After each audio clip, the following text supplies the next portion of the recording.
जय श्री जगन्नाथ। नमस्ते। खुशी रुहतु समस्ते, रोगमुक्त रुहतु। देखु सारा ओडावासी भाई और भौणी मानक देखा मुझे वीडियो देखूँ। ये जंगल है मोर साथी। ये जंगल मु जड़ी बूटी संग्रह करें।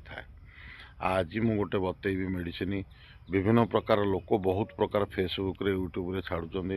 हर्ष, मलकंठक, गभंदर, पाइल्स इजी रे भल हो जाऊँ। बेसी पैसा खर्च होनी कि ठकामीर शिकार होती ओडावासी जापार। घरे आप निजे तैयारी करेंगे। मु 3टी अनुष्का आपन को बतई दूची। जी न पार मत फोन रे जोगाजोग कर बतईदेवी ना मत डाक मुझे घरे करदेवी। ये निराट सत्य। ये महाप्रभु जगन्नाथंकर आशीर्वाद। महाबली विक्रम बाबा बजरंग बलींकर भक्त मुझे सेवा करुच्ची नीतिदिन। मोर ये छोटिया मंदिर जुलंग ठारे दयाकोरी अनुरोध करुच्ची समस्त को। नंबर दि जाऊँगी स्क्रीन रे। जेकोसी रोग पर जोगाजोग करूँ निश्चित रूप से फलप्रद पाइबे।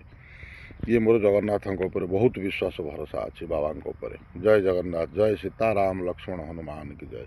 शुणी रखु, डट पेन काढ़ी लिखि रखु। केबे भी मेडिसिन खाइबे नाही बा ऑपरेशन करिवे नाही। मुझे बहुत लोक भल कर। जय जगन्नाथ।